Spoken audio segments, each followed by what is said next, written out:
And in our top business story, the Director General of the Dubai Land Department has urged tenants to challenge landlords over arbitrary rent increases, insisting they should only be in line with the Real Estate Regulatory Authority annual rental index. According to local reports, Sultan Bouti bin Majrin stated that tenants who feel aggrieved by unjustified rental hikes can take their cases to the Rental Dispute Settlement Centre, adding that there is a rent law in place and all have to follow it. As such, all rents should only be increased as per the rent index.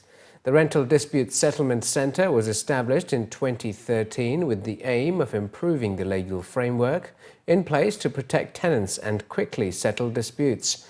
There is also now a fast-track system in place with decisions taken in just 30 days. This comes after the Land Department announced last month that the official RERA index would be updated once a year to ensure rents are kept in line with market fluctuations. And new research from local property consultancy City7 has warned that the downturn in Dubai's property market will continue throughout the course of this year, pushed by worsening investor sentiment. The firm added that falling oil prices, a strong pipeline of new homes, the dirham's peg to the strong US dollar and regional uncertainty were all contributors to recent declines in rents and prices. The consultancy said that villa rental rates in Dubai had dropped by between 2 to 4%, while apartments in high-end areas such as DISC and JBR had seen falls of around 4% in 2015. It also added that the decline in prices at a quicker rate in comparison to rents has resulted in increasing yields, stating that it expects this to continue for the best part of 2016, making it more interesting for renters to consider ownership and for investors to re-enter the market at lower prices and higher yield levels. City7 estimated that around 8,000 residential units entered the market last year compared to the 25,000 originally earmarked for completion.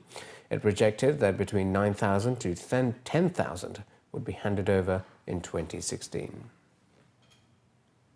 With the defense industry expected to reach $8.8 billion by 2020, details of the second edition of the biennial Unmanned Systems Exhibition and Conference, UMEX 2016, and the first edition of the Simulation and Training Exhibition and Conference have been announced at a press briefing today in Abu Dhabi. Being held between the 6th and 12th of March, UMEX 2016 and Simulation and Training Exhibition and Conference will see the participation of more than 90 local and international companies as compared to 34 in 2015, an increase of 160%. Officials representing the higher organizing committee stated that figures clearly suggest that holding UMEX as a standalone event apart from IDEX every 2 years has proven to be a successful strategy. With a 60% rise in participating countries, reaching 22 this year, officials stated that 8 new companies will also participate in live demonstrations at Al Ain Airport compared to 4 last year. Officials representing the UAE Armed Forces stressed that UMEX will help the UAE in partnering with various international companies, showcasing the latest advancements in unmanned systems technologies and help them to develop more effective defense strategies. It was mentioned that during the Abu Dhabi Aviation and Aerospace Week, several leading national institutions will demonstrate the achievements of the UAE and promote Abu Dhabi as a hub for aviation and aerospace industry, business, tourism and exhibitions.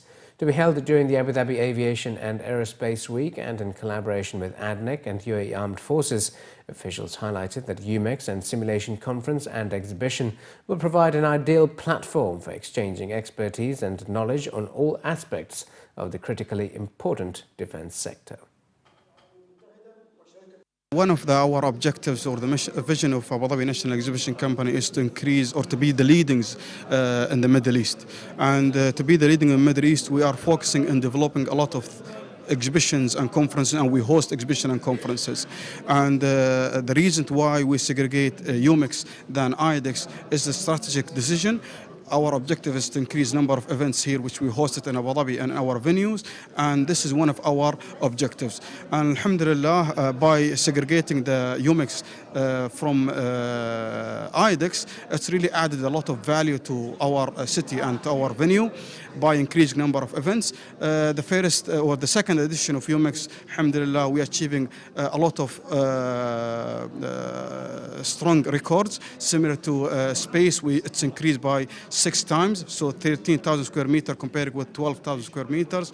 Number of companies participated is 90 companies comparing with 34 companies, and we have more than 22 countries participating in our exhibition. Souk.com, the Middle East's largest online retail platform, announced today that it has completed a funding round of more than 1 billion dirhams, the largest financing of an e-commerce business in the Middle East. It did not disclose how much this investment valued the company at, but reports last year said that Souk.com had been seeking up to $300 million in funding at a $1 billion valuation. The chief executive and founder of Souk.com stated that the funding will be used to drive further growth by investing in technology, scaling its marketplace operations, launching new product categories, and recruiting talent. Investors in this round include New York-based Tiger Global Management and South Africa's Naspers, both of which had invested in Souk.com in earlier funding rounds. Souk.com also added new strategic investors to diversify its investor base, including Standard Chartered, private equity IFC, and the investment manager Bailey Gifford. The e-commerce market in the Middle East is growing fast and is expected to reach $20 billion this year. Internet retailing had its highest levels of growth in 2015, increasing 36% thanks to rising internet and smartphone penetration. Souk.com, which sells a wide range of electronic goods, averaged 45 million visitors a month last September, compared with 30 million in March. It also hosts other online retailers as a marketplace platform.